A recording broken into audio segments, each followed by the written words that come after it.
putus lagi ya, bentar.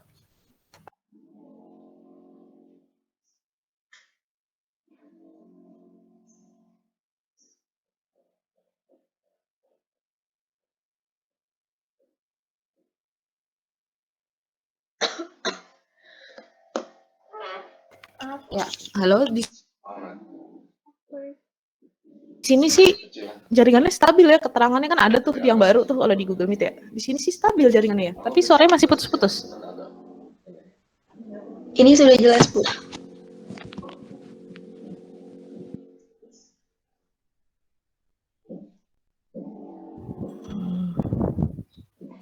Nah, jadi di pendahuluan ini teman-teman tidak berisikan tentang teori, hanya dinamika kelompoknya aja.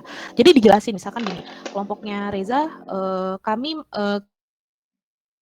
menyusun blueprint, 2 orang anggota kelompok kami menyusun blueprint dan 2 orang sisanya menyusun soal. Atau beda sama kelompoknya Nanda, misalkan kelompoknya Nanda 4 orang kelompok kami bersama-sama yang beranggotakan 4 orang nyusun blueprint dan kemudian dibagi-bagi soalnya 5 soal dari 4 orang tersebut, kan beda-beda setiap kelompok ketentuannya. Jadi dinamikanya dijelaskan. Nah,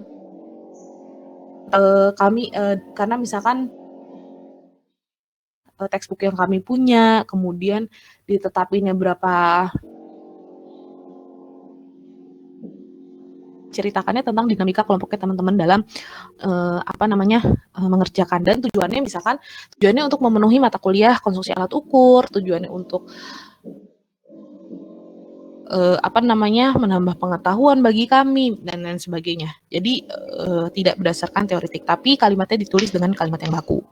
Kemudian di bagian poin kedua, tabel spesifikasi atau blueprint, itu dimasukkan blueprint dan soal yang sudah direvisi berdasarkan masukan dosen pengampu. Nah, ini yang teman-teman masukkan setelah direvisi dari file yang di-download di minggu ke-14. Jadi di minggu ke-14 itu kan nanti saya bagikan tuh, nih revisinya ini loh. Nah, teman-teman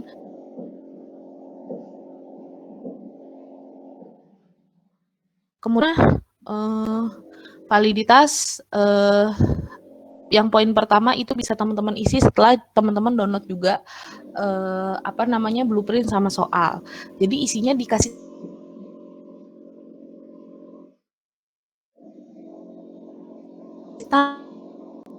revisi itu apa saja, misalkan item nomor sekian diganti apanya, item nomor sekian diganti apanya, apa pilihannya, apa soalnya suruh diganti, atau apa gitu. Atau misalkan tidak tepat, harusnya comprehension tapi saya malah knowledge gitu. Nah, itu dijelaskan di bagian validitas ini.